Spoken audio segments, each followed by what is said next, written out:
Hi అండి. అసలు విన్నారా ఈ ఘోరం? విన్నామండి. ఘోరంగా ఉంది ప్రజెంట్ అయితే. శ్రీవర్షినికి జనాలు ఎవరు కనిపించు. ఒక్కసారి కృష్ణకాంత్ పార్క్ రా శ్రీవర్షిని నీకు జనాలు ఏంటో తెలుస్తుంది. ఇక్కడ ఎంతోమంది యంగర్స్ వెయిట్ చేస్తున్నారు. నువ్వు ఏమీ లేనట్టుగా ఏమీ ఎంజాయ్ చేయలేని పర్సన్ దగ్గరికి వెళ్ళి నువ్వు నాకు అతనే కావాలి అతనే ఉండాలి అంటున్నావు. జనాల్లోకి తిరుగు, సమాజంలో ఏముందో తెలుసుకో. అప్పుడైతేనే నీకు కొంచెం తెలుస్తుంది. ఏదో డిప్రెషన్లో ఉండి నువ్వు మాట్లాడుతున్నావు, అది కరెక్ట్ కాదు. ఎంతోమంది యూత్ యంగర్స్ వెయిట్ చేస్తున్నారు పెళ్ళి కాక. ఎంతోమంది ఉన్నారు, లక్షల శాలరీ వాళ్ళు కూడా వెయిట్ చేస్తున్నారు.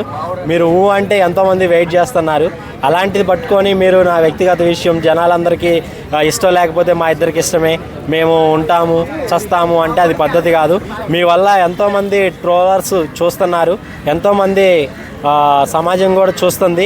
మీలాంటి రాంగ్ కమ్యూనికేషన్ ఇచ్చి ఇలాంటివి చేయటం చాలా తప్పు. తెలుసుకోండి ఏంటి అనేది. అఘోరి అనేటోడిని కూడా అసలు ఇక్కడ తెలుగు రాష్ట్రాల్లో తిరగనీయకూడదు. ఎందుకంటే ఆయన సనాతన ధర్మం కాపాడినట్లేదు, సనాతన ధర్మాన్ని ఇంకా కించపరుస్తున్నట్టుగా ఉంది.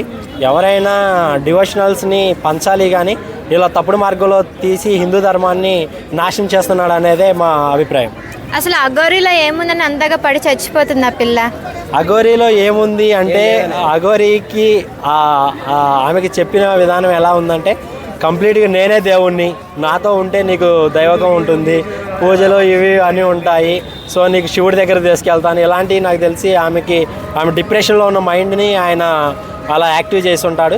సో దాని గురించి అని ఆమె అలా అయి ఉంటుంది. కానీ కొన్ని రోజులకైనా ఆమె కలిసి ఉండదనే మా అభిప్రాయం. యాక్చువల్లీ అందరూ అంటున్నారు అఘోరి దగ్గర డబ్బులు ఉండడం వల్లే వర్షిని వెళ్ళింది, అతను వాడుకోవడానికే వెళ్ళిందని చెప్పని అంటున్నారు. దీనిపై మీరేమంటారు? అది చాలా రాంగ్. ఎందుకంటే వాళ్ళ ఫ్యామిలీ బ్యాక్గ్రౌండ్ చూస్తే, అమ్మాయి వాళ్ళ ఫ్యామిలీ బ్యాక్గ్రౌండ్ చూస్తే కూడా చాలా రిచ్గానే ఉన్నారు. వాళ్ళు ఏమి గుడిసెళ్ళలో కానీ నీచంగా కానీ ఏం లేరు. అది ఎప్పుడైనా సరే ఎంతమందికి ఏం చెప్పినా సరే, చాలామంది పెద్ద పెద్ద సెలబ్రిటీస్ కూతుర్లు కూడా కొంతమంది చిన్నవాళ్ళతో వెళ్తున్నారు. సో ఇదంతా ఏంటంటే మైండ్ డిప్రెషన్ అన్నట్టు.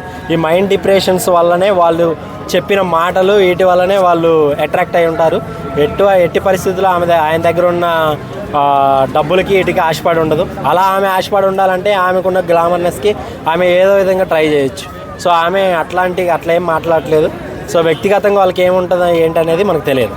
అసలు అఘోరి దగ్గర నుంచి శ్రీవర్షిని రావాలంటే ఏం చేస్తే వస్తుంది అంటారు? కంప్లీట్గా ఇది వాళ్ళు ఫ్యామిలీ అసైన్ చేసుకోవాలి. ఆమెని కంప్లీట్గా జనాల్లో తిప్పాలి. కొన్ని మండీస్ అంటే కొన్ని శ్రీరామకృష్ణ మట్టం కానీ ఇలాంటి వాటికి తీసుకుపోవాలి.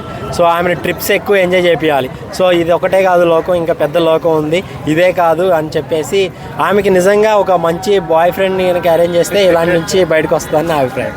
అసలు ఈరోజు మనం లైవ్లో చూస్తే కారు మారింది, ఇది మీరు గమనించారా? అవునవును, కారు మారింది. నిజంగా మనకి ఇది ఒక మెరాకిలే అనిపిస్తుంది. ఏమీ లేవు అంటూనే ఉన్నాడు.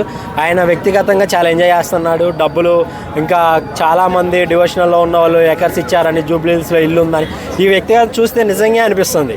ఎందుకంటే ఆయన ఛాలెంజ్, ఆయన మాటలలో చూస్తే ఆయనకి ఎవరితో పాలిటిక్స్, సీఎంతో కూడా ఆయన నాకు తక్కువే అంటాడు. సో ఈ విషయంలో చూస్తే మరి అది రైటే అనిపిస్తుంది. ఆయన దగ్గర చాలా డబ్బులు ఉన్నాయి, అందువల్లే ఆమె కూడా అట్రాక్ట్ అయి ఉంటుంది. ఇంకా నాకు ఏ ప్రాబ్లం ఉండదు అని చెప్పేసి ఆమె ఉందామని అనుకుంటున్నాను. నిజంగా అలాంటివన్నీ నిజంగా తెలుగు రాష్ట్రాల్లో తిరగనీయకూడదు. సనాతన ధర్మం అనే పేరుతో విధ్వంసం చేస్తున్నాడు. అసలు పోలీసులు చిన్న విషయాల్ని పరిగణలో తీసుకున్నారు. ఇలాంటి విషయం కూడా ఇది చాలా పెద్ద విషయం. ఇలాంటి దాంట్లో ఇంకెంతోమంది అమ్మాయిలు వాళ్ళలో చిక్కుకోకుండా ఉండాలంటే అతనికి ఇంకా బ్యాడ్ క్వాలిటీస్ ఉన్నాయని, బీర్లు తాగుతాడని, తర్వాత మీదకి తిప్పుకోకుండా కొంచెం బంధించి ఆయన్ని వేరే రాష్ట్రాలను పంపించేసి ఉండాలనేది మా వ్యక్తిగతం. అఘోరి మీ కంటికి ముందు వస్తే ఏం చేస్తారు? అఘోరి కంటి ముందుకు వస్తే మాత్రం నిజంగా అతనికి ఏం చేస్తామంటే, నేను చేసడానికి ఒక పాలిటిక్స్లో కానీ దేంట్లో కానీ లేను. సో నేను ఏం చేయడానికి ట్రోల్స్ వాటికే చేయగలుగుతాం, కానీ వ్యక్తిగతంగా ఆయన ఏమి విమర్శించలేదు. Thank you so much.